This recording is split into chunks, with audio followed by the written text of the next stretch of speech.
Okay, part two. Make sure you watch part one. I know that it's like 3 hours long, but the file just got so big that it restarted me.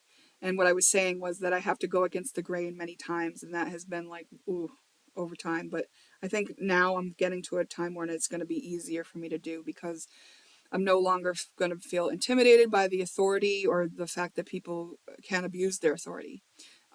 Because the truth has a lot more legs in this atmosphere on Earth right now than it used to.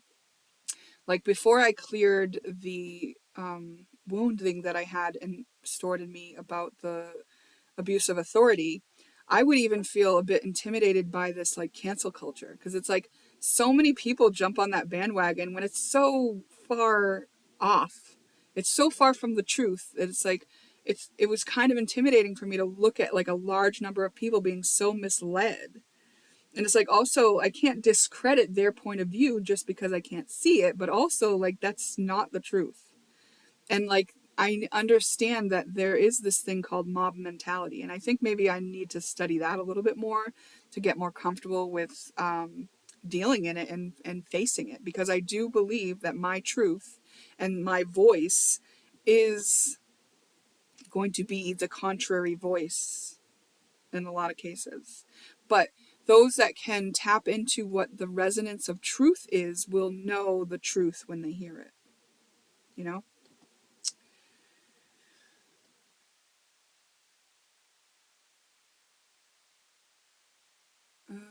You'll quietly pull others up to follow. The more you're grounded in that truth and share, the more impact your voice becomes. A lesson from Gate 8 lies in timing. You may see countless ways you can contribute, yes, guide, but without the proper recognition, your voice is likely to fall into deaf ears. So true. If I don't wait for that invitation, they're not going to hear it. It's a waste of my breath. And I used to talk anyway and then just feel disempowered or invisible or rejected.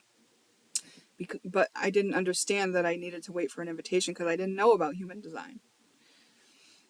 I didn't know that my energy felt intrusive or like a know-it-all to people when they didn't invite me. I didn't know that. And so I just faced extra rejection.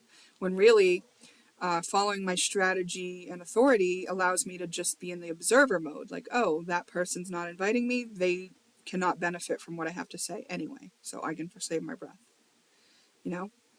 And it doesn't mean I can't express myself. And you'll have often seen me talk about experiences that I've had with people who couldn't hear me. And instead of expressing to them, I come and express here to my channel. And that is one of the ways that I've learned to deal with that wave of knowing that kind of comes through me, this understanding, this truth, and this like want to express, which is all these gates and channels that are very important to this lifetime for me. And what I've been doing is exercising them, practicing using them, practicing knowing what it feels like when it's right, when it feels like when it's wrong. So expressing here on this YouTube channel has been so vital in helping me like organize the way that my energy works. And your energy may work in a different way for you, but I'm demonstrating for you like how closely my actual like life follows this human design and how it may actually be something worth looking into for yourself too, if you are looking for a more organized way to see yourself, you know, which is not required. It's just interesting for some of us. Specifically, if you have undefined throat center, your hanging 8 might not always have the energy to vocalize their contribution. You're not here to try to attract attention. How can you trust that when the timing is right, your strategy and authority will support you? Or if you have an undefined identity, the thing you're excited to share might change after a while, and that's totally fine. You're here to be fluid in your direction and self-expression. Well, we know that's true. I'm always talking about something different or from a slightly different angle or whatever, applying things in different ways, different practical ways. The wisdom of the gate of contribution teaches us that there is nothing more impactful and rebellious than being ourselves. This quiet and powerful energy has the potential to steer the collective into a whole new direction when you relax into your own beat. When you're able to trust in the beauty of who you are and what you're feeling pulled to do, no matter what others say or do. So I think we know that the reason why I didn't come to that conclusion is because I shared with you that I'm still working on a few components of this, you know, of my subconscious, what I'm not aware of, that energy that I'm carrying. And one of them is like the fact that I have this impact and that I can trust what it is I am meant to share, even if it's contrary to popular belief, you know? And subconsciously, I may have been manifesting more of the fears around that because I hadn't yet healed some of the wounds, like the one that I healed yesterday, regarding abusive authority, which I had already healed other layers of abusive authority, but that was a deeper layer that I came to yesterday. Okay, next, my conscious nodes. So these form the other part of the energy that I'm building as a foundation, right? So, to recap again, what's resting on this foundation of my subconscious is the fact that I am sharing knowledge, looking into deeper truths about people and how they are, while building relationships with them and managing resources and understanding the impact of my words, which is very important in building relationships, isn't it? It's like you kind of want to know the impact of your words before you start building relationships with people, you know? Yeah, I've probably overpowered the voice of some people. I'm recognizing as I say this. Okay, so consciously, what my north node is 43. Let's see what 43 is.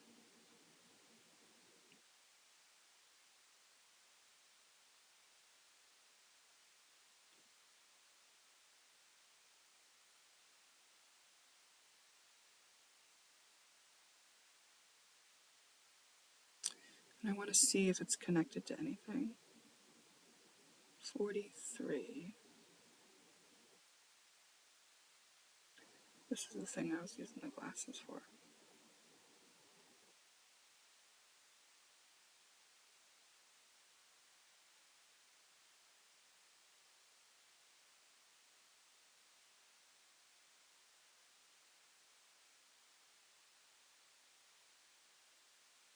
This is a full channel for me. Okay, this is a full channel for me. Okay, 4323. All right, and I'm conscious of it, and it's the throat. So,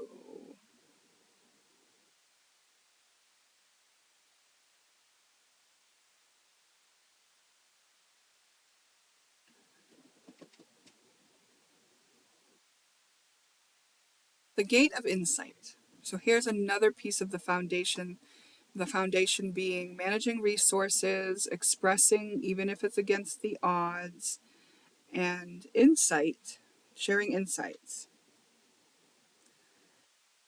Here to sort their knowledge and breakthroughs into new perspectives and ideas. Okay?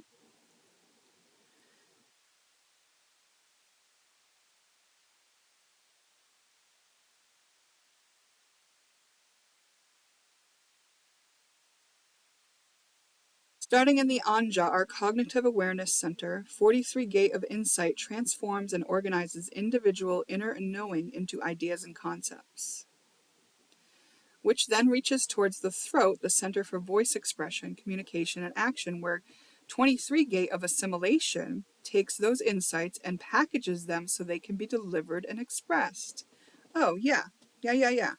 Well, that's exactly what I was just talking about, how I'm sharing in ways that are practical. Like sometimes I'll revisit topics and look at them from a different angle, or talk about them in a more practical way. That's exactly what this channel, this is part of what I'm meant to do here. I'm kind of needing a drink, so I'm just going to pause you and grab a sip. Okay. Together they form the 4323 channel of structuring.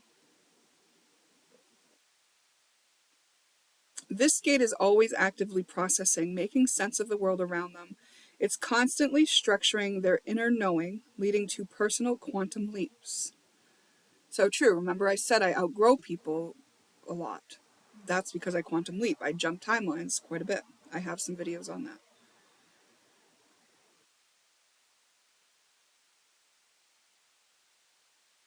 It is also one of the gates of deafness. It doesn't hear others. It focused on their knowing and here to reach their own conclusions. They're not meant to be easily influenced by others at all. And here lies the issue that I have with relationships. Here lies the issue. Ooh, I feel very validated right now. So we've talked about, I talked about in part one how I am working on relationships, right? Like I acknowledge that this is something I'm not perfected yet. And also I saw that it is an important thing that I'm supposed to be working on in this lifetime. And it's on the backs of all this other stuff that I'm dealing with. But this is saying that this channel, which means it's a complete circuit, meaning there's nothing, no other person needs to fulfill this for me. I know this about myself. And it's that what I know about the other is my truth. They may not believe me.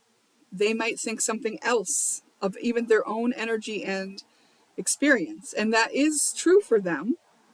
But the truth for me is what I know about them.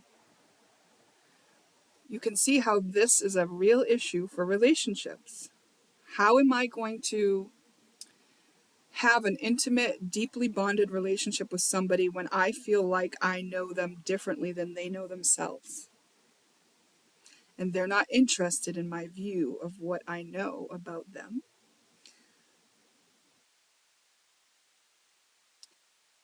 It would be like having a relationship with a child where you always kind of know a little bit more than the child who's still learning, you know what I mean?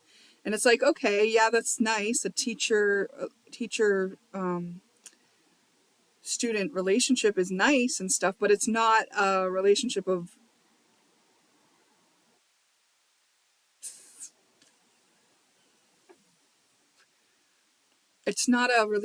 what do I want to say? Because I don't think it's unequal, because I think the student and the teacher swap roles often. I wouldn't know what I know about the other if they didn't teach it to me by relating with me. You know what I mean? Like, it's not like they're not part of it all. They were vital in teaching me the thing I end up knowing. It's like, what came to my mind was the word double blind experiment.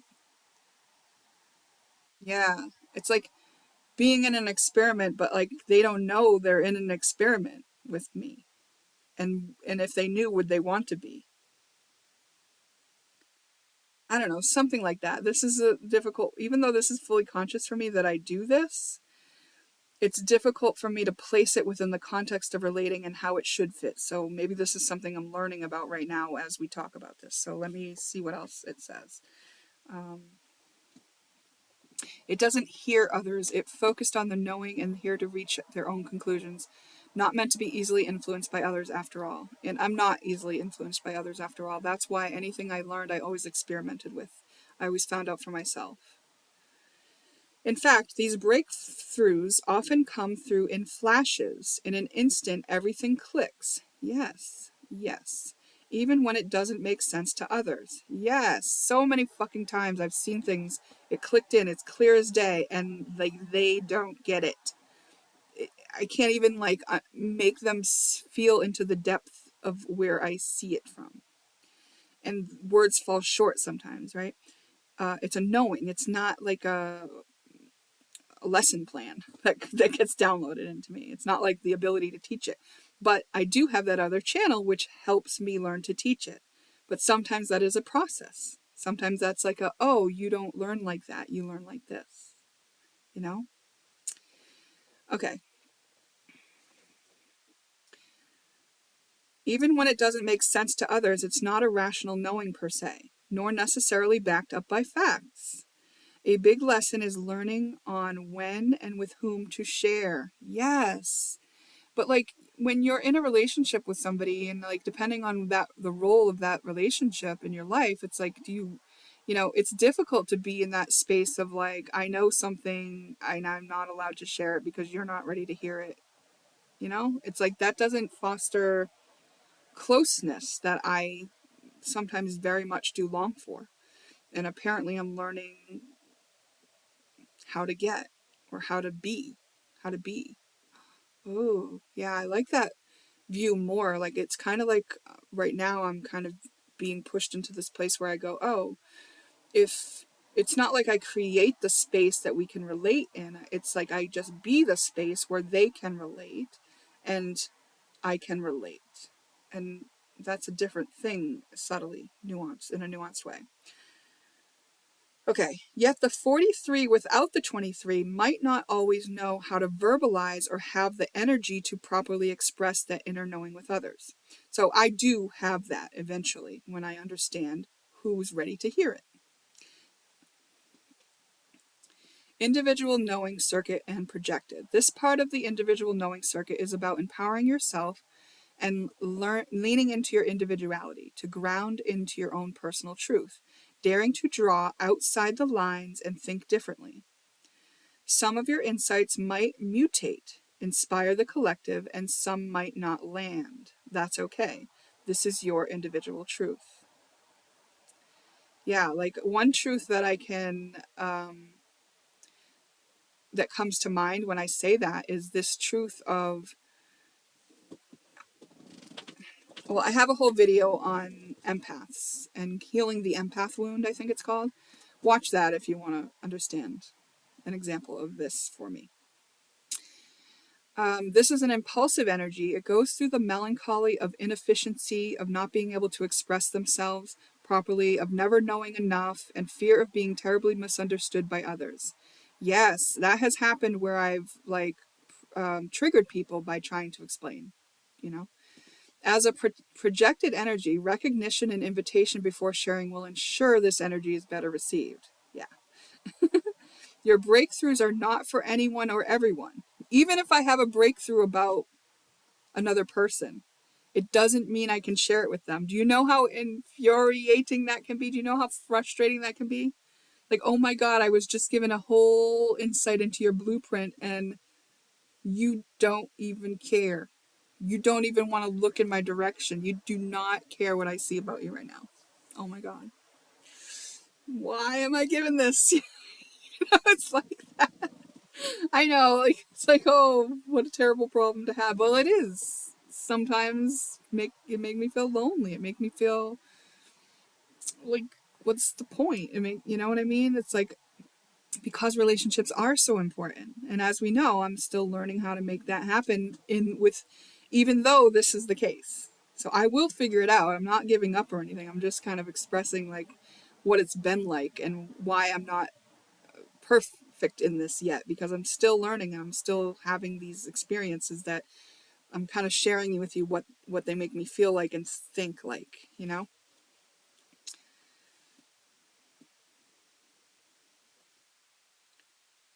Okay, shadow expression. This gate of insight is great at sorting knowledge and connecting the dots. They see the bigger picture in their lives. Well, we had another of my gates that said it didn't see the bigger picture, and that was the one for distributing resources. So this one kind of works with that one. And so unconsciously, I'm distributing resources, but consciously, I do see a bigger picture view. So that means that I have to connect with my consciousness in the fact that I am distributing resources, right? And I have done that, I guess, through this conversation. But even before then, I had understood that I need to manage myself. I need to manage how much energy I can put to this, how much sacrifice I can do here. You know what I mean? That I don't want to be expected of and I don't want to expect of others. These are all resources, right? And where to invest my time or not. And so this bigger picture view can help me with that as well as knowing when it's okay to share what I know. Yeah. The resource of what I know has to be distributed within the context of the bigger picture view as well. Okay. Where was I here? I think I scrolled too far from under the throat.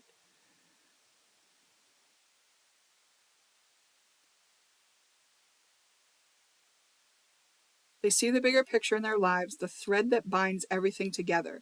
But it's important they don't overly identify with their thoughts and mental capabilities. Yeah, because if I overly identify with my thoughts and mental capabilities, my ability to do this, then I'm too invested to have a relationship with somebody. You know what I mean? It's like, oh, well, yeah, I know this about you. So is that more important, though, than just being with the person and their experiences? Apparently it has been at times for me, and maybe it needs to be less important when in certain contexts is, oh yes, within the bigger picture view of things. All right, I'm learning. In the shadow expressions, the 43 might distrust their inner wisdom, giving their power away, silencing their inner truth, or they might be so obsessed in finding the answers that they disconnect from themselves and others. Oh yeah, all that's been happening in the past. This is a stubborn energy that cannot be controlled. How can you relish in your insights while also releasing any stories and expectations attached to them? Yeah. See, like if I'm invested in my knowing and my understanding and I can't share it with somebody, that's not a problem unless I'm so invested in my knowing and my understanding. You know what I mean? So this is actually what I'm learning here is this is a lesson. This is something that I need to manage better, to allow myself to have relationships. And you know what? Part of it is because that's the space of my knowing and the deep insights that I have is where I love that I talked about before in part one. That's what gets me excited about life. That's where my passion is. My passion is sharing these things. So when someone doesn't want to hear these things, I lose my passion for relating to them. Oh God. It sounds bad when I say it, but it's just true. It's just true. Ugh. Sorry if I've hurt anyone with it. It's just how my energy has been working and I haven't been mastering it yet. So thank you for the experience of letting me understand how it works by being an example of that in my life for me. Thank you. If anyone does happen upon this, has found themselves in the position of finding me taking space from them, it may be for those type reasons. I just didn't, because you weren't open to what I had to share, I lost my passion and like I can't just fake it to make it, you know what I mean? Like I'm learning how to manage my passion and relationships and my knowings and relationships and what to do with the information and when it's important. And like I don't know, it's tied to my passion for life. So this is tricky. But maybe it just means that I'm supposed to focus on it all the time. And that's maybe why I'm also, I have this tendency to overwork myself, work, because that's where I feel my passion. It's in the work atmosphere that I've been able to utilize that thing that I have, which is seeing deeply into another. And it's in my private personal relationships where it's been cut off from me and nobody has allowed me to do that. And when I have tried to do that anyway, they haven't received it well. And then I've lost my passion for relating to them. And then that's when I've focused on my career instead of my personal relationships, because my personal relationships often are with people who are not open to it. And I know that's, on a bigger picture view from a soul level, there's a reason for that. I'm learning something out of this. So as I talk about it, perhaps it'll come together in this bigger picture view that I do have access to. It couldn't be controlled. How you relish in your insights while also releasing any stories and expectation attached to them. How can you relax into the unknown and make space for the answers to come to you? Yes. And that's what I'm doing. I'm asking, how do I manage this thing where I lose passion for people if they don't let me share my insights? Please show me, God. And sometimes the more we chase, the more we get in our own way. Fear of rejection, which hasn't been my issue on this, My knowings, I feel so confident in them that even if people reject them, it doesn't feel like a rejection of me necessarily. It just feels like, oh, now I have to reject a relationship with you because I've lost my passion for this. A part of the Anja Center, there is a fear frequency presented as a mental anxiety, the fear of rejection, of being different, an outcast for having unique perspectives, anxiety over your ideas being too weird, being rejected by others. The keynotes for the 4323 channel of structuring is known as From Genius to Freak, especially when your wisdom is not recognized nor invited. They might be perceived as a freak. Yeah, I've surrounded myself with people who think I'm a freak. But when shared in the right spaces and people, your insights are often well received and seen as a genius. And that is my view of my insights, if I can say that humbly. You know, I know when my insight is genius. I know it. I feel it. I haven't always had the platform to share it in. And I'm not saying I know everything. I'm just saying there are some things that I've happened upon and been downloaded with and understood to a degree that I'm like, whoa, you know? All right, your perspective, the way you see the world, is your greatest gift and advantage. How can you spend more time nourishing and rooting into that wisdom? How can you explore the unknown without pushing for answers or certainty? So this is kind of an allowing things to come to me. Breakthrough demands an environment of not knowing. Yes. And this is something that I've come to more recently, where I've, in building myself into this confident space, which I referenced in part one, I have also noticed that this puts me in a space of being more comfortable with the unknown. Meaning, like, I generally understand where I'm headed, but I don't know how I'm getting there. I don't know a lot of the details, and I'm okay with that. I'm not focused on it. I'm just holding the space of confidence and faith. Those are mainly what I've been focusing on lately, is getting into the space of confidence and faith. The wisdom of this gate is that breakthroughs happen when you're not looking for them. The 43 is always obsessively looking to string together answers. So true. Love it. It's like a little drug. It might be a bit compulsive in the process. Used to be more than now. Now, if I get compulsive or obsessive, I will back off and I will allow myself to relax about that thing. Especially if you also have the Anja Center defined, you might consistently feel pressure to have to know. I have trained myself to allow myself to be wrong, to allow myself to not know. You have to be certain in order to move through your mental anxiety. Yeah. Well, I have learned to move through any anxieties without being sure. Yet the magic isn't just in the answers, it's the journey, the moments in between your search. They're all connective pieces leading to the light bulb moments. Yes, I touched on this in part one, where I talked about all the pieces of the journey are part of it. I think that unless I put that in the first take and I didn't stick with that recording, I don't know. Uh-oh, hiccups. Okay. Learning to hold your uncertainty, to be comfortable in this void of unknown, is important to help yourself stay grounded and regulated. Otherwise, it could easily take over from your strategy and authority. Meaning, if I know something, then I'm not going to listen to my wait for invitation, and I'm not going to listen to my emotions telling me which thing is right for me. Because if I know it, then it's in a box. Anything you know is puts you in a box.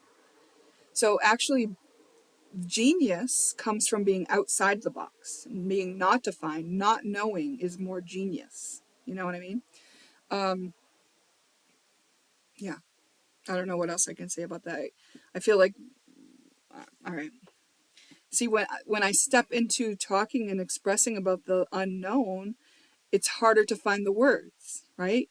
Because there are limitless possibilities here. And I think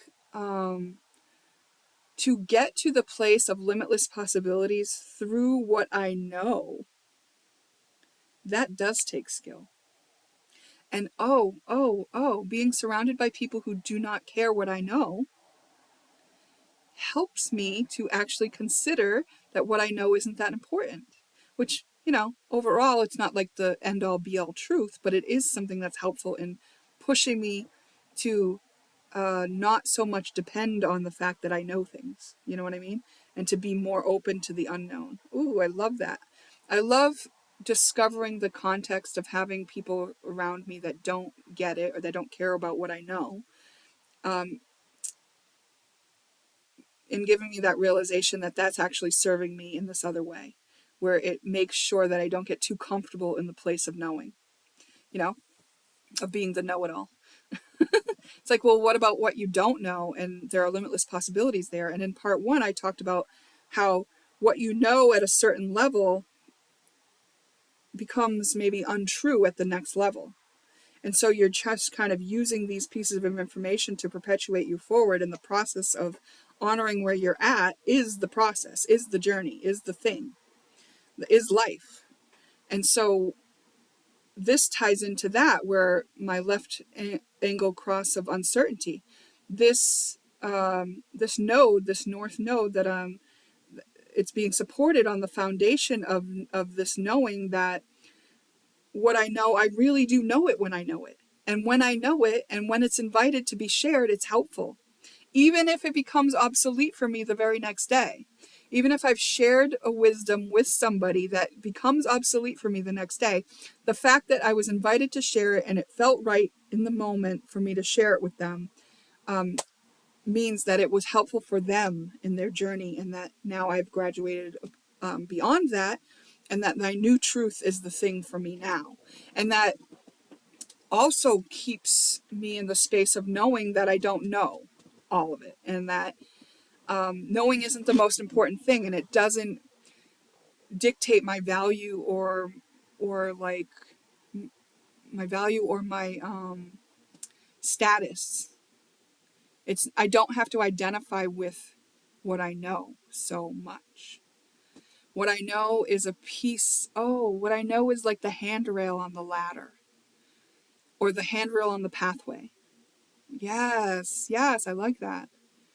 What I know, even about others, is a handrail on the pathway. How different would my life have been if I had seen people that way? And how much easier is it for me to be in and maintain a relationship with somebody else if I look at them like, oh, the knowing that I have about you is a handrail on my journey. Oh, thank you for offering me a little bit of a handrail on this journey, because I'm allowing you to be something else any moment. Yes, because just like my awareness can expand in any moment, so can't the truth of who they are. But if I'm knowing it in the moment, that it's the truth that's serving me in the moment. So I can make a decision, so I can discern, so I can understand whether the agreements that I've made are being met or not. Ah,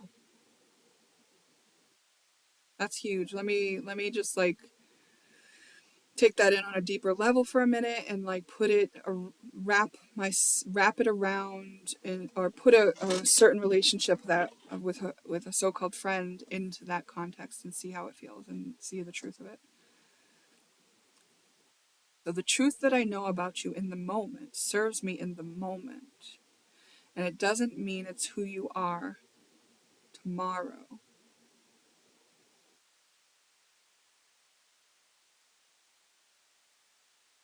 Okay, yeah, because I talked about how, maybe I didn't talk about this.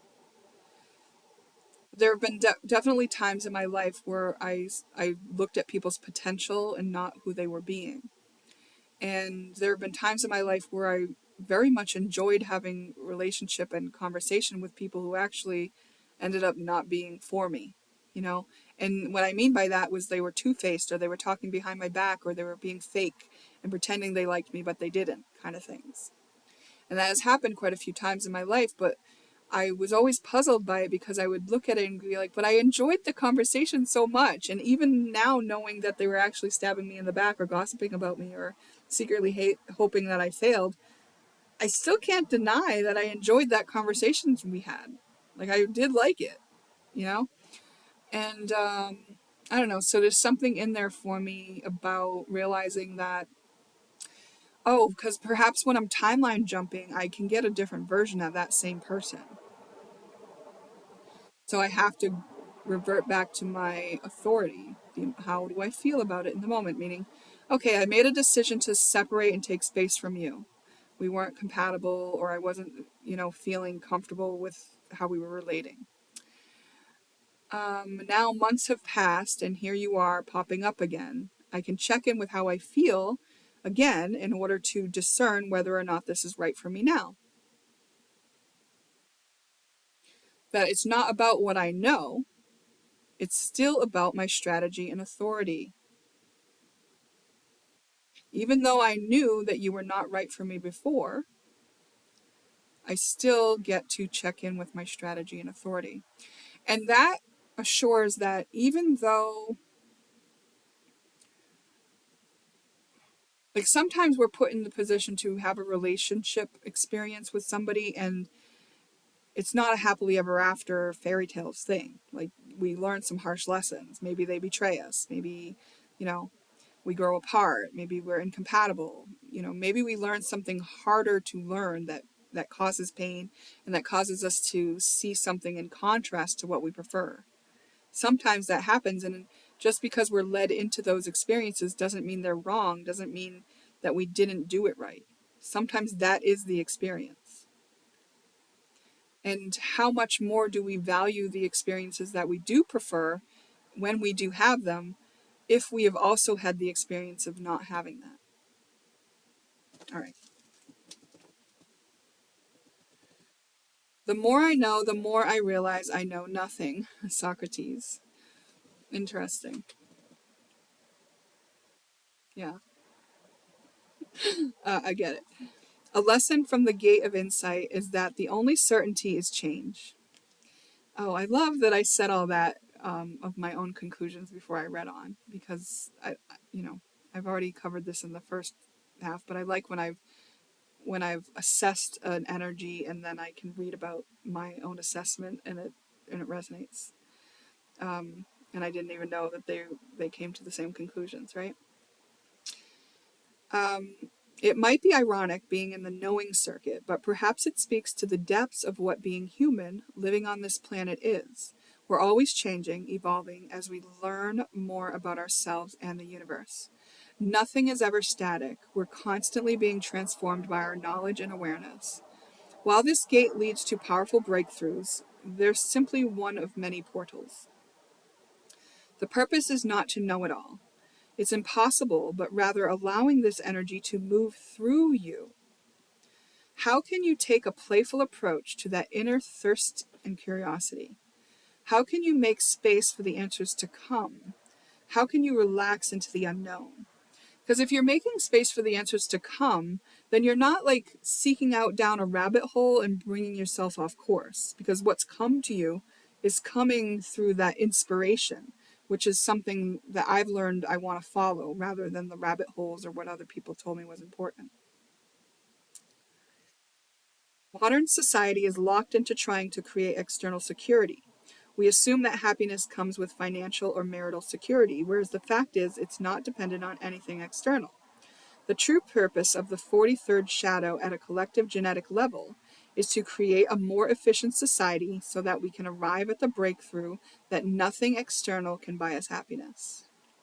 I was thinking about a redistribution of wealth earlier today and how that would look and work. And I was thinking about how it's interesting because a lot of people would rail against that. But like when you get to the ultimate level of success, if what you're trying to achieve is wealth, or a certain level of third dimensional success, once you get there and you haven't dealt with the internal stuff, you realize that you're deeply unhappy and that you're not fulfilled by achieving the thing that you were working towards.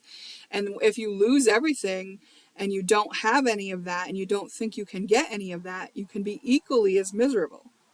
And it's like this wealth thing, this striving thing, has been prescribed as like, you do this and this makes you successful.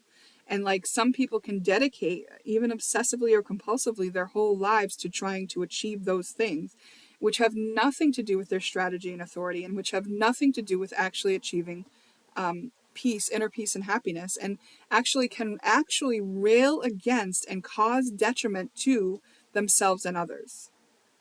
Right? Because if we value this gaining of status, like working to achieve a certain level of status, maybe as a position in your company, or being able to afford a certain car that gives you this certain feeling of how much you've achieved, right?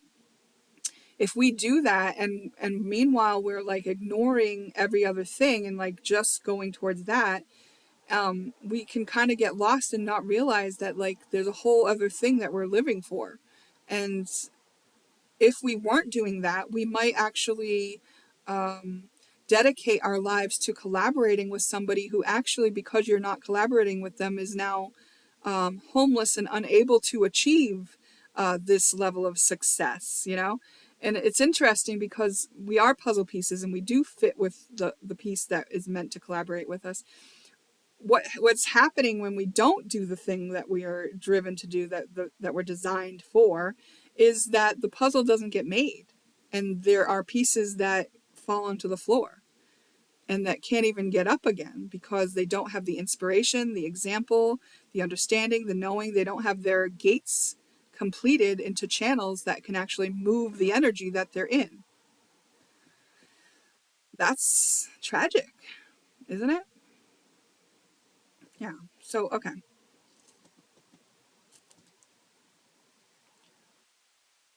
Our deafness to our fear eventually leads us to confront it. This is the power of the shadow frequency as a driving force of evolution. The 43rd shadow impacts you on a purely individual level. You are really only interested in taking away your own uncertainty. So you try to find the perfect relationship, and you try to make enough money so that you can relax, or you try to change your body or your lifestyle so that you'll feel good about yourself.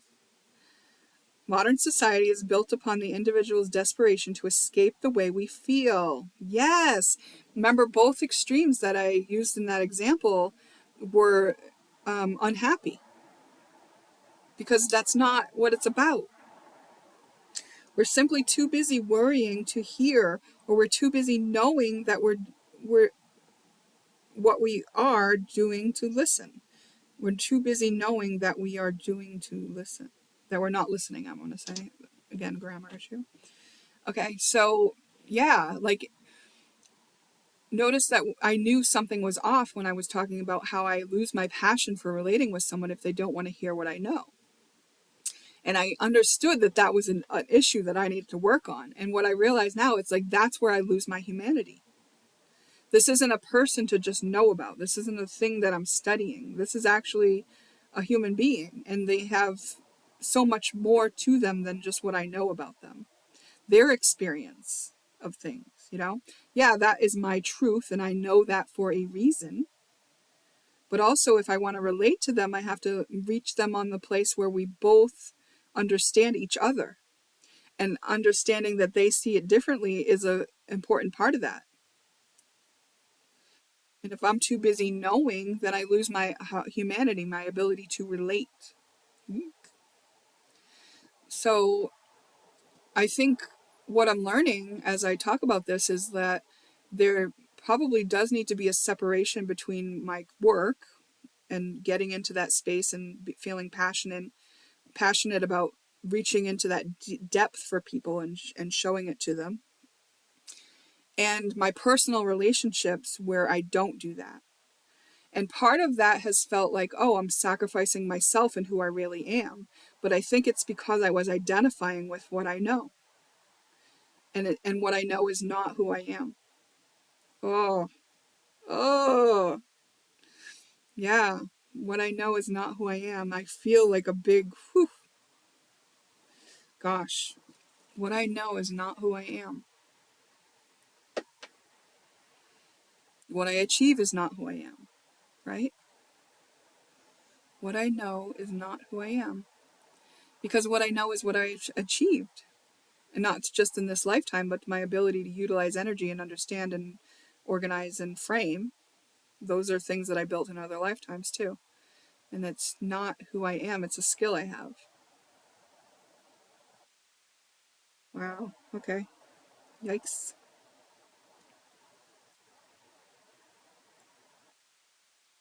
Yeah, okay. Now the only other thing we've got to look at here on my notes, that was fascinating. Oh, the south node is the 23. Oh, okay. So that whole channel is part of my conscious nodes, meaning um, that thing, knowing, but also knowing when it's appropriate, putting it in the context of the bigger picture. Which I just did basically by talking through it, right? I just uncovered that, oh, the bigger picture is that that's not who I am and that's not all that matters in a relationship. Let's see if there's anything else offered when we focus on the 23 through a Google search.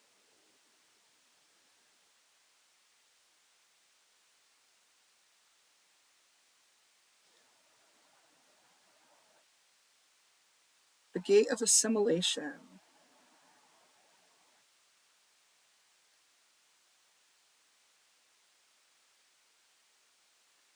Here to shake things up, to translate insights into language that has the ability to mutate the collective. So this is at the foundation of what I'm doing, where I can see deeply into people, I can channel information, and I can build relationships with them. That is resting on this ability that I have to know about other people and assimilate that and like put it into context. Like, where is it useful? Whew, this is a lot of responsibility. The gate of assimilation is the expression of the individual knowing circuit carrying the voice of I know or I don't know. It's here to share their unique, innovative insights and perspectives when the time is right. Starting in the Anja, our cognitive awareness center, the 43 gate of insight transforms and organizes individual inner knowing into ideas and concepts, which then reaches towards the throat, where the 23 gate of assimilation takes those insights and packages them so they can be delivered and expressed. The gate 23 has the ability to translate, to ground our concepts into a language that others can digest, understand, and receive, often expressed as the energy of innovation, with the capacity to nudge the collective in a new way of thinking. But 23 without 43 doesn't always have the mental energy to process or organize that inner knowing, feeling mental anxiety, pressure to have to know, or needing to explain things clearly. So I do have that. As a projected energy, you wait to be invited. Not everything will be received by others. Inner knowing is not something that can necessarily be backed up by facts. Your innate genius must be misinterpreted or might be misinterpreted when sharing at the wrong time with the wrong people. This energy knows its own pulse, going through periods of melancholy, oscillating between bouts of flow, eloquence, and frustration of being stuck and not being able to express themselves properly. In the shadow expression, this energy can lead to a fear of rejection when operating in the state. There's a pressure to blurt your shares in an effort to be recognized and received, yet it does the exact opposite, creating discomfort for you and disconnection from those around you and feelings of bitterness. Yeah, I went through all that. The moment someone speaks out of a frequency of fear or anger, even the most beautiful sounding words can become dangerous and divisive. But this energy is not meant for everyone. Learning to trust your timing and expression will help you lean into the wisdom of Gate 23. Whenever you notice a pressure building up to share, I mentioned that in the first part of this, where I had last night started to feel this like, oh, I need to share. Whenever you notice a pressure building to share, how can you hold this energy and check in with your strategy and authority? In what places are you recognized and able to express openly? Well, I've just taken up to YouTube. Like, I just took this space for myself because those who are drawn to it will watch it. And if no one's drawn to it, it's probably because it wasn't meant to be shared beyond me. And that's okay too. The fact that I was able to express sometimes helps me in processing my own stuff. So even if I post this and no one ever watches it, the value that I've gotten out of just seeing what happens when I express, the downloads I get, the understandings, the bigger picture that lays out for me, has been invaluable. So I'm glad that I've done this. One of the biggest lessons of gate of assimilation lies in patience and timing. Yeah, this energy is here to be shared, but like we mentioned before, it's not any time, nor is it for anyone. By the way, all of these sharings on the gates that I've shared were all that and unleashed. ANDUNLEASHED.com. I shared that in part 1. And the gates that I'm reading about here in part 2 are also from that site. I've happened upon this and have enjoyed the readings of this and resonated with it a lot. So I've continued to read excerpts from this blog.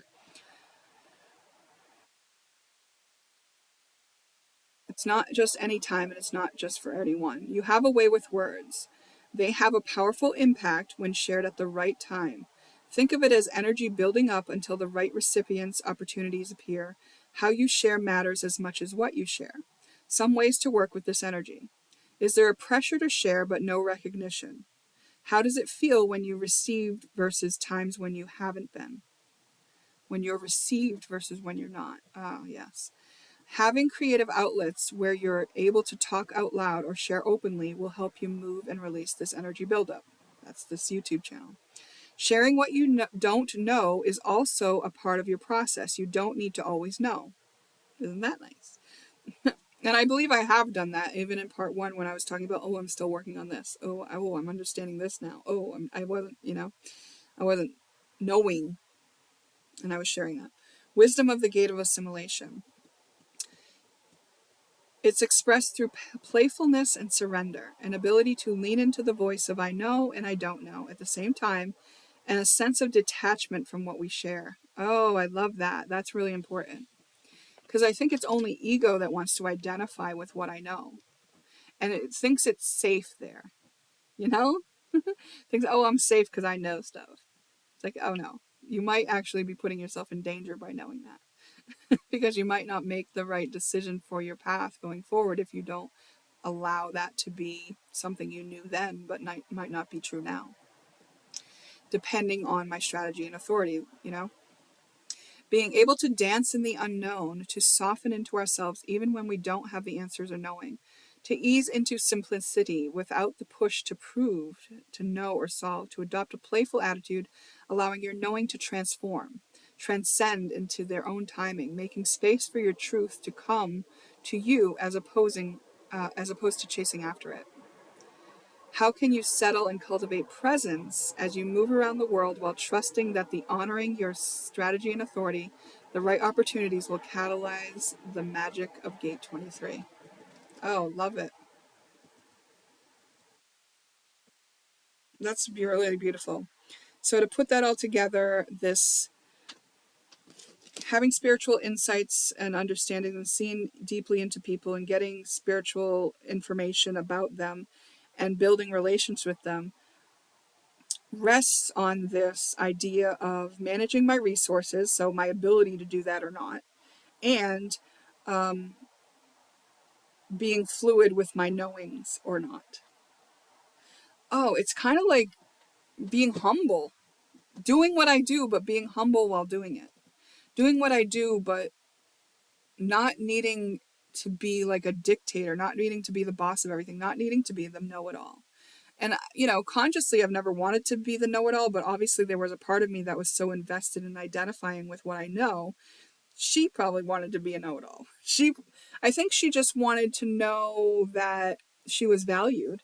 And I just want to say to her, I value you. Self that knows stuff, I value you. Because I have loved knowing stuff, you know? And I've loved the process of getting to know myself when I don't know stuff too. When I don't have to know, when I face my fears and allow myself to be in the unknown, when I'm confidently stepping into this space of faith that I'll know when I need to know, and if I don't know, I don't need to know, and I can trust that. I can flow with that, through that. It's pretty exciting. So there are a lot of other pieces of human design, and I've just focused on looking at my incarnation cross as it rests on the foundation of the nodes, which was inspired, like I said in part one, by a quote that I came across this morning in my Instagram feed by the guy who was downloaded originally with the experiment called Human Design. And there are lots of sites that offer a free chart on human design. And one of the things that I came across today was a site that actually shows you a composite chart between you and another person. So you can actually see where their gates complete your gates and form channels. And that can be a fascinating thing because you can understand what roles people are playing in your life by what energy they present and offer you. And by seeing that and taking notice, I think that's a valuable thing. And also, you can see why you might not be compatible in some ways. All right, so what that site was that I used to look at the composite, see if I can grab that. Oh, it was humdes.com. humdes.com. They have the ability to make a composite map of your human design. You can see where your gates are completed by other people's gates and see, you have to know the other person's birth information, It's plugging that in and kind of seeing where you, like, does this person complete me and how much? And one aspect of human design is that some people need to interact with a lot more people than others. And we call that split definition. And if someone's not a split definition, it means they're wholly contained, and everything that they're trying to achieve in this lifetime is contained within their own experience, and they don't have to interact with other people necessarily to do that. Not that they would never, but and they might need to interact with other people to know that they don't need to interact with other people. That could happen. But then there's the split definitions, which could be a double split and a triple split. There might even be a quadruple split, and that means that's how many that's dictates the number of people you need to come in contact with to kind of hit off all of your gates so that you get the activations you need and the understandings you need and the experiences that you hoped to have in order to assimilate and master and or just utilize and experience these energies, for what they're worth. It's really fascinating. um, you know i I think it can, you can kind of see why certain people show up the way they do in your life too. Like this one person I decided to look at the composite with, and how I knew that they were completing some of my channels with their gates. This particular person, one of the things that we had going was the right place at the right time. And I thought it was interesting to see that activated between us. It was a channel that was completed between us. And the way that I saw that playing out in our lives is even after we left each other's lives, this person like lives locally to me. And I just so often pass this person. And there'll be people like that even though I'm not like in a close relationship with them, we always seem to be at the same place at the same time, whether it be a store or the road or a stop sign. It's just interesting. And we could be in 2 towns over and just happen to be there at the same time. It's stuff like that happens, and then you see it in a chart like this, and there's a channel that's the right place at the right time. And it's like, oh wow, like, Because if you're in the vicinity of another person, even if you're not talking or relating necessarily, your energy is still relating to that person. You can still be activated by the energy. It's called a transit. You know, if you just pass by somebody's energy, even if it's in a car or the grocery store, you're being activated by their energy, you know. So, very, very interesting. If you have questions or insights that you want to share, feel free. This is probably going to take a while to upload, so it's probably going to be days after I recorded this that you eventually see it. And who knows what I'll be into by then. Who knows who I will have met and what relationships I will have forged in the time period between now and then. And I look forward to it. Thank you for being a place that I can share, that I can express myself, and that I can feel like I'm not wrong. I mean, not wrong for expressing. I don't mean that everything that I express is always 100% true facts. Like I said, that can change in a moment. So take it for what it is to you at the time when I share it.